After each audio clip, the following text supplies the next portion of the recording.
mga bossing, eto naman po mga bossing ko, ang sarili po nating gawa mga bossing ko ng mga langis mga bossing. Pili na lamang po kayo kung ano po ang gusto po ninyo dito mga bossing.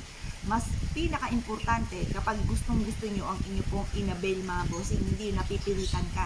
Kaya tandisin ang inyong kalooban kung ano po ang gusto po ninyo at kung ano po ang kailangan po ninyo mga bossing. Unang-una, kung ikaw po'y nai-stress sa ngayon at ikaw po'y nawawala ng pag-asa sa buhay, mainam na meron kang ganitong langis na may kasamang lavender. Ang langis na ito mga bossing ko, yung langis ng luya.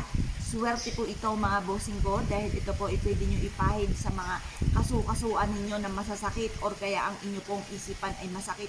Ipahid nyo lamang sa inyo pong sintidot kumon mga bossing. Ito pa mga bossing ko yung makakatulong para maalis ang sakit ng ulo or kaya yung mga nakaka-stress na kaganapan sa buhay po ninyo. Kailangan nyo po ng lavender anti-stress mga bossing.